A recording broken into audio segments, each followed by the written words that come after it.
আসসালামু আলাইকুম। আমি মারুফ। কন্টেন্ট ক্রিয়েশন যেমন আমার নেশা, কৃষিও তেমন আমার বাবার প্রধান পেশা।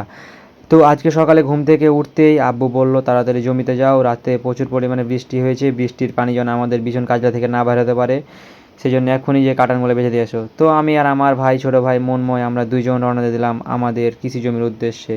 আপনারা দেখতে থাকুন আজকে সারাদিন কী করলাম। আমরা এই মোড়ে আসতেই দেখি এখানকার মানুষজন বিগত কয়েকদিনের অতিবৃষ্টির কারণে অনেকটাই হতাশাগ্রস্ত, কারণ অনেক মানুষের ধান সহ ফসলি জমি এবং আমের ব্যাপক পরিমাণে ক্ষতি হয়েছে।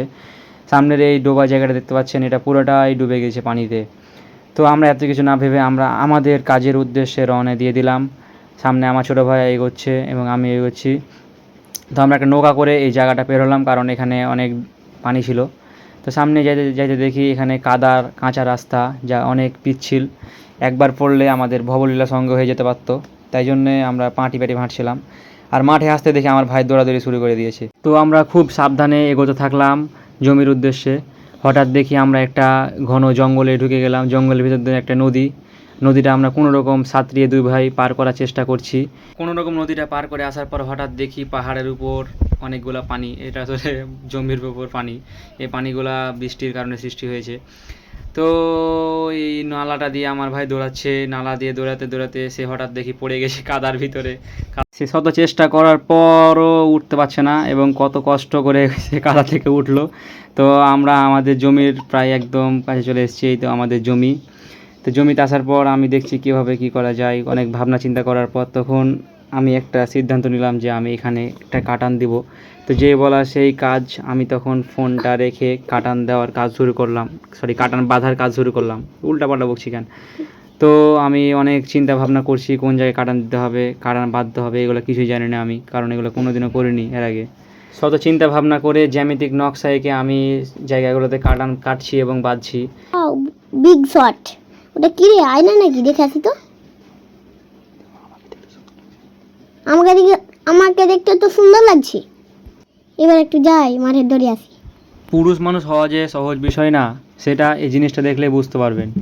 এরা দেখেন কত কষ্ট করে গরু চড়াচ্ছে পানিতে ভিজে ভিজে। একদিন মাঠে এসে শিক্ষা হয়ে গেছে ভাই, আর পড়ালেখা ফাঁকি দিব না। পড়ালেখা করবো, গাড়ি ঘোড়ে চড়বো, এসব কিছুই কাজ আমার দ্বারা হবে না। তো এইদিকে দেখি মনময় দৌড়াছে, দৌড়াতে দৌড়াতে একবার পড়লো, এক ধারাস খাইলো, আবার পড়লো।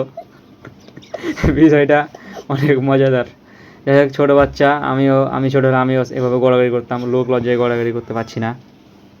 কে দেখি এদিকে আর প্যান্ট খুঁজে গেছে।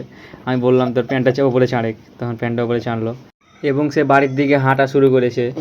তো আমরা হাঁটছি, কত লটর পটর করে কষ্ট করে হাঁটছি। হাঁটতে হাঁটতে হাঁটতে হাঁটতে সামনে যেয়ে দেখি বৃষ্টি মানুষের জীবনে কতটা ভোগান্তি সৃষ্টি করেছে তা আপনারাই এখন দেখুন।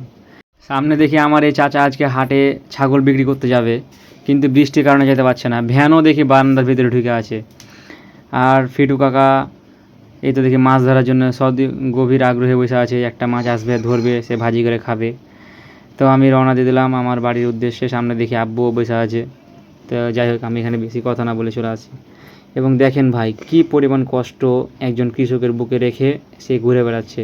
তাতে ধানগুলো একদম ডুবে নষ্ট হয়ে যাওয়ার মতো অবস্থা সৃষ্টি হয়েছে।